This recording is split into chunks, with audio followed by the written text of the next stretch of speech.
Berarti ada yang salah ya Bahwa dengan kampanye-kampanye yang sering digaungkan itu kan kampanye selalu berbunyi lindungilah bumi, save the planet gitu. Harusnya save yourself. Hai TGI Friends, balik lagi bareng gue Gina dan Timmy di TGIF The Scientist Season 2.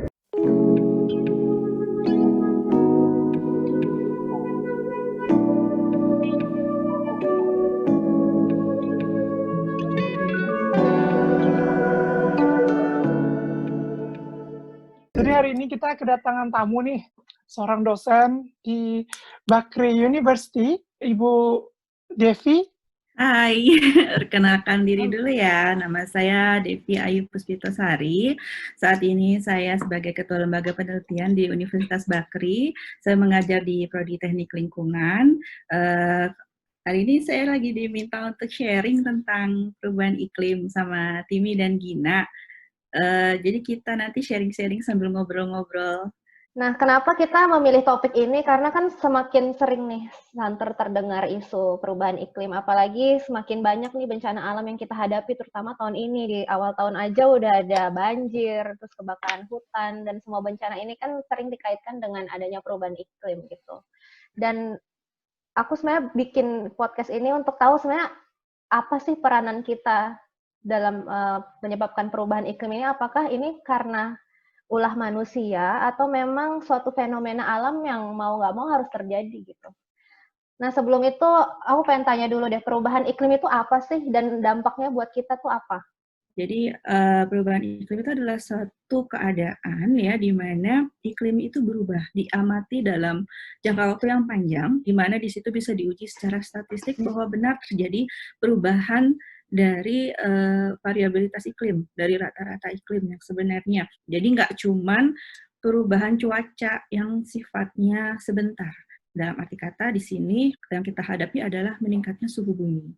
Ya, setelah diamati dalam jangka waktu yang panjang, suhu bumi itu naik turun, tapi trennya dalam jangka waktu yang panjang tuh terus meningkat. Gitu. Itu yang sedang kita hadapi saat ini. Terus kalau suhu bumi naik itu dampaknya emang kenapa sih buat kita? Toh emang tiap hari juga panas gitu, di Jakarta panas mulu tiap hari gitu. Iya, jadi mungkin diurut aja ya. Awalnya tuh orang masih bertanya, ini perubahan iklim ini tuh alami atau emang karena manusia sih gitu. Nah, kemudian awalnya juga definisinya tuh perubahan iklim itu ada yang secara alami ataupun perubahan manusia. Tetapi sekarang para saintis juga udah sepakat bahwa perubahan iklim yang kita alami saat ini itu memang berakibat dari aktivitas manusia atau kita sebut dengan anthropogenic climate change. Jadi manusia kegiatannya itu banyak menghasilkan emisi ya, di mana emisi ini terperangkap di dalam di apa permukaan bumi, menghasilkan yang namanya efek gas rumah kaca. Jadi panas matahari itu kan memang secara alami diserap oleh bumi, kemudian di apa namanya ditransmisikan kembali ke space ya. Nah, karena banyaknya terkumpulnya gas rumah kaca atau greenhouse gas di permukaan bumi, sehingga terperangkap nih dan permukaan bumi kita secara global menjadi lebih panas. Dampaknya apa? Dampaknya banyak sekali. Selain yang pertama itu kita merasakan dampaknya lebih panas, kemudian yang musim itu menjadi lebih bervariasi, mempengaruhi pola tanam. Yang dulunya kita bisa misalkan kita bisa panen 2-3 kali setahun, sekarang udah bagus kita bisa panen 2 kali atau setahun, kemudian kita ganti dengan pola tanaman yang lain. Jadi mempengaruhi yang namanya food production. Kemudian juga karena permukaan bumi meningkat ya, terjadi banyak penguapan, banyak presipitasi juga. Ada satu daerah yang dia semakin basah ya, ada daerah yang mengering, kemudian pencairan es di kutub. Jadi semua ini membawa perubahan untuk tumbuhan, hewan. Muncul bencana-bencana yang terinduksi perubahan iklim seperti banjir, badai, topan. Banyak ya daerah-daerah yang tadinya nggak ada puting beliung, terus muncul puting beliung. Ada beberapa daerah menjadi kering. Kemudian saking keringnya menjadi kebakaran hutan yang lebih hebat. Tapi yang paling awal dipengaruhi adalah hewan-hewan kecil dan tumbuhan-tumbuhan kecil, tapi yang merasakan dampaknya nanti besarnya itu juga yang di rantai teratas dari food chain manusia. Tadi kan Bu Devi sempat bilang kalau misalnya temperatur udara di bumi itu sebenarnya naik turun nih. Sebenarnya ini kita kalau misalnya kita lihat dari zaman es dulu sampai ke zaman sekarang ini, itu kan sebenarnya perubahan cuaca itu atau perubahan iklim itu sebenarnya sudah terjadi dari dulu sampai sekarang. Tapi mengapa sih sekarang itu drastis banget perbedaannya gitu loh? Ya, kenapa yang sekarang diributin gitu? Kalau dirunut lagi ke belakang sejak terbentuknya bumi sekitar 4,6 miliar tahun yang lalu, ya itu memang sudah banyak terjadi terjadi kepunahan atau extinction, bisa akibat itu tadi ice age atau kebukuan ice age atau kebukuan global ya, menutupi suhu permukaan bumi atau hujan meteor, bahkan ekses oksigen, ekses karbon dioksida, itu semua membuat cuaca ekstrim, kepunahan kita sebut dengan apa namanya ya, mass extinction. Bedanya kalau dulu itu terjadi dalam range jutaan tahun. Contohnya kalau kepunahan satu spesies itu secara alami dia bisa punah dalam waktu jutaan tahun ya. Tetapi kalau sekarang, selama kita sebut sekarang ini kan era Humanozoid ya, di mana sekarang itu kita menguasai bumi ya. Konsumsi kita terhadap sumber daya, kemudian hilangnya biodiversitas, kemudian bagaimana kita mengumpulkan karbon dioksida dan gas rumah kaca di atmosfer itu dalam kuantitas yang jauh berkali-kali lipat dibandingkan yang dulu pernah ada. Sehingga kalau dulu itu dia bisa punah dalam waktu ratusan jutaan tahun, dan kita mungkin lebih short dengan akibat percepatan ini seperti itu. Kalau misalnya Bu Devi bilang kayak gitu, berarti kan spesies yang satu hilang, tapi muncul lagi spesies yang lain. Betul. Tapi setiap terjadi kepunahan itu membutuhkan waktu 10-20 tahun untuk kembali lagi ke muncul spesies baru dan terbentuk ekosistem yang komplit seperti itu.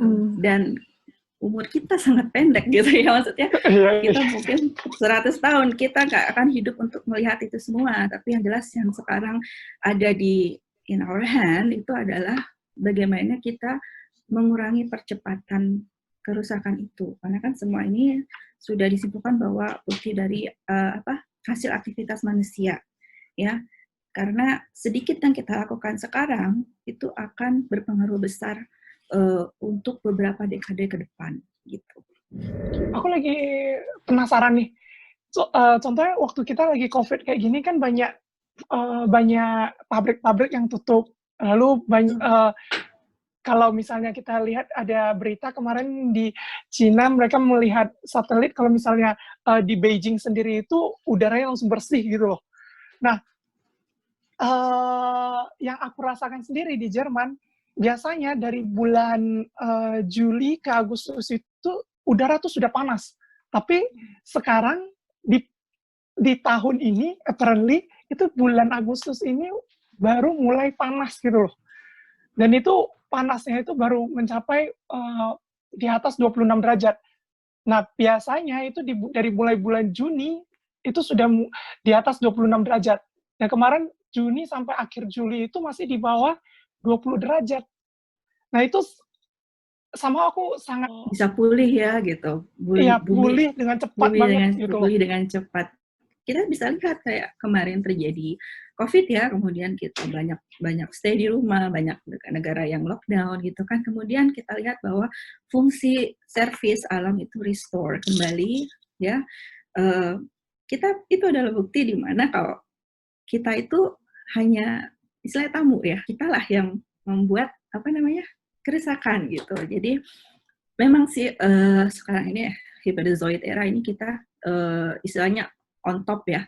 Kalau dulu zaman dinosaurus itu kan zamannya ratusan dinosaurus on top itu kan dia ada ratusan juta tahun ya. Nah, selama itu dia menjadi yang powerful di bumi. Nah, kalau sekarang kan manusia nih sedang berada di tangan kita gitu ya. Tapi kita lihat gitu, tanpa kita tanpa kita beraktivitas, tanpa kita ada di bumi ini, bumi itu tetap the life goes on gitu. Berarti ada yang salah ya Bahwa dengan kampanye-kampanye yang sering digaungkan itu, kan kampanye selalu berbunyi lindungilah bumi, save the planet gitu. Harusnya save yourself ya, karena bumi itu akan selalu memperbaiki dirinya sendiri gitu. Dengan adanya perubahan iklim bukan bumi yang akan rusak, tapi kitanya yang akan, karena dengan bumi itu rusak, kitanya juga yang yang akan menerima akibatnya gitu. Ya, kalau kita lihat bahwa bumi dan alam ini diperuntukkan pada kita gitu ya, dan bumi itu memberikan servis ya, servis alam, servis lingkungan kepada manusia gitu ya. Sepatutnya kita respect terhadap servis yang diberikan. Ya, jadi bisa kita berterima kasih dengan tidak dengan tidak mengambil berlebihan atau dengan bertanggung jawab. Jadi ada beberapa teknosentris gitu ya. Jadi bisa memanfaatkan sumber daya yang ada di bumi ini dengan menggunakan teknologi, tapi dengan istilahnya dengan kebijaksanaan atau wise ya, itu yang disebut dengan sustainable development. Jadi kita memanfaatkan resource yang ada saat ini tanpa mengurangi manfaat yang diterima oleh anak cucu kita ke depannya nanti. Gitu. Ya banyak sih memang deniers ya istilahnya yang tidak percaya dengan perubahan iklim, kemudian tapi kalau dilihat sekarang itu hanya sebagian kecil ya. Secara general itu dunia itu sudah sudah sepakat lah. Dan misalkan rekomendasi yang dibuat oleh badan-badan internasional seperti IPCC itu, kalau kita lihat rekomendasinya itu tidak ada yang merugikan manusia. Ya, kalau kita ikuti rekomendasinya. Justru untuk yang deniers itu yang tidak setuju itu justru perlu dipertanyakan kenapa tidak setuju dan keuntungan apa yang didapatkan gitu ya. Apabila toh kalaupun kita mengikuti himbauan untuk mengkonsumsi secara bijaksana itu tidak ada ruginya buat kita untuk ke depannya, buat generasi mendatang gitu kan ya. Mungkin ya kita waktunya umur kita hanya beberapa puluh tahun lagi kan, kita tidak akan merasakan kerusakan atau kesusahan, tapi nanti generasi ke depan. Karena kan kita bisa lihat waktu kita kecil mungkin ya air minum itu tidak perlu beli. Sungai masih bersih, tapi dalam beberapa dekade saja kita sudah kesulitan air bersih sekarang. Kemudian sehingga kita harus membeli untuk sekedar air minum ya, air yang bisa diminum. Belum lagi yaitu kondisi udara itu kita lihat betapa cepatnya dampak yang kita bawa ke lingkungan itu. So save our planet for ourselves, that's true. untuk keberlangsungan spesies kita, for human existence, that's true. Terus langkah konkret apa sih sebagai orang awam yang bisa kita lakukan gitu untuk mengurangi laju perubahan iklim? Kalau sudah di tahap ini ya sebenarnya setiap upaya itu matters ya. Setiap upaya sekecil apapun dari diri kita, dari lingkungan kita, dari kebijakan pemerintah kita itu sangat berpengaruh ya. Kalau sekarang secara global kan negara-negara sudah sepakat untuk mengurangi emisi sesuai dengan yang mereka janjikan ya. Contohnya kayak Indonesia mengurangi 29% emisinya. Nah, dengan bantuan sendiri dan 41% dengan bantuan luar gitu ya. Sudah ada kesepakatan, kemudian ada kebijakan, kemudian perlu implementasi dan perlu itu support dari masyarakat sendiri. Tapi I'm a firm believer ya, kalau kita bisa sebenarnya karena kalau kita lihat cara hidup manusia dengan 100, 200, 300 tahun yang lalu kita sudah banyak berubah.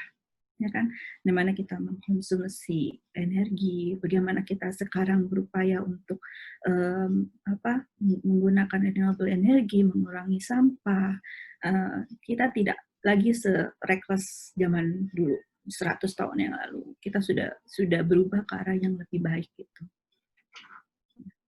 Meskipun penduduk kita juga lebih banyak gitu, sehingga dampaknya juga lebih besar. Dengan bertambahnya manusia secara eksponensial ini, apakah kita masih bisa mengurangi laju perubahan iklim? Kalau dilihat logiknya ya pasti akan bertambah, tetapi kan ada tiap manusia itu carbon footprint-nya berbeda-beda. Jadi orang yang di kota itu biasanya carbon footprint-nya lebih tinggi karena lebih beraktivitas, lebih sering naik pesawat, ya, lebih banyak konsumsi air, ya, dan lebih banyak konsumsi listrik.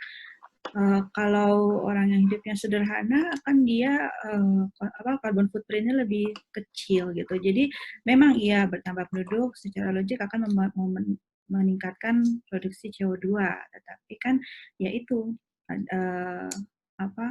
kita bisa membatasi istilahnya carbon footprint kita gitu ya. Ternyata sekarang orang yang hidup di desa atau di pedalaman itu carbon footprint-nya kecil sekali dibandingkan dengan orang di kota. Bisa jadi 10 orang di pedalaman itu dengan 1 orang di kota masih besar 1 orang di kota gitu kan.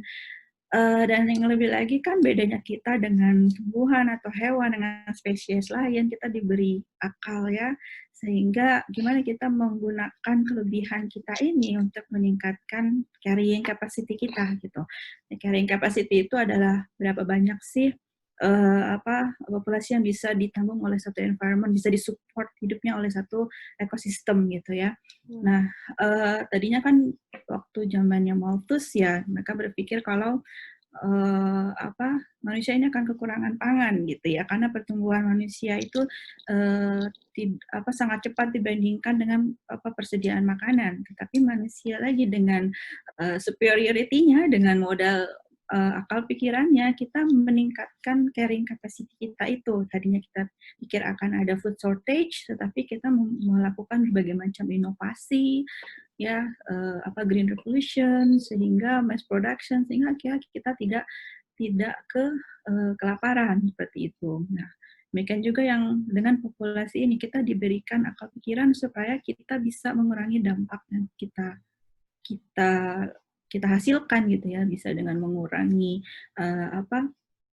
aktivitas yang menghasilkan banyak karbon dioksida atau mengganti sumber energi dengan yang lebih ramah lingkungan, yang mengurangi sampah, recycling, kemudian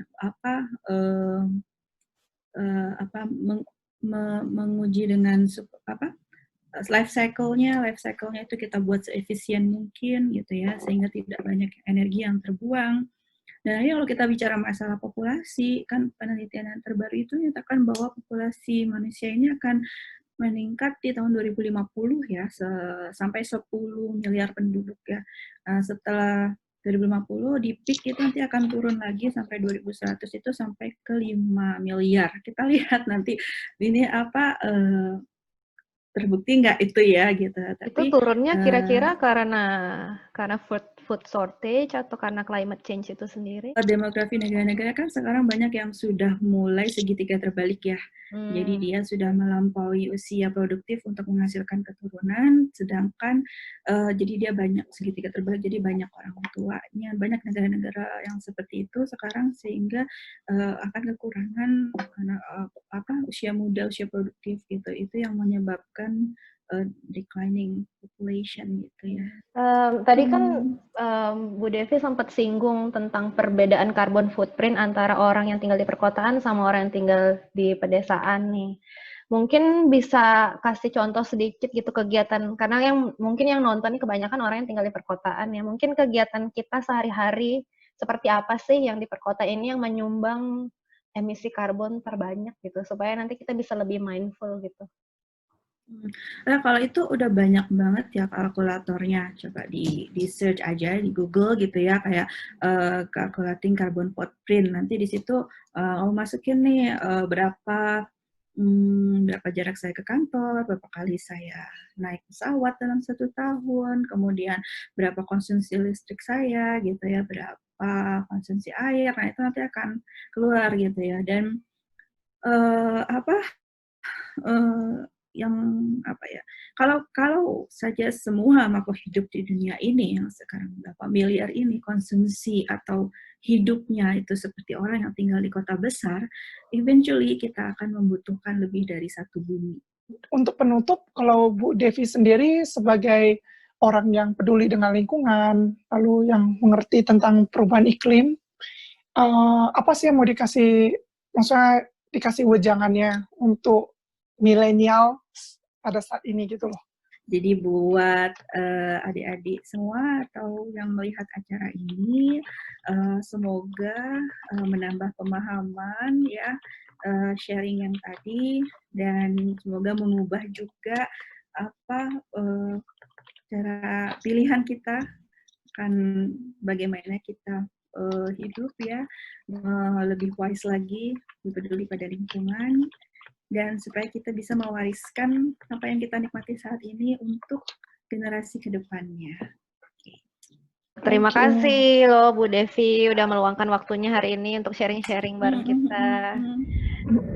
Nah, jadi apakah manusia itu merupakan penyebab utama dari perubahan iklim? Ya memang sih, perubahan iklim itu sudah terjadi sejak ratusan ribu tahun yang lalu karena fenomena alam. Cuman yang terjadi saat ini, salah satu pemicu utamanya itu adalah kegiatan manusia.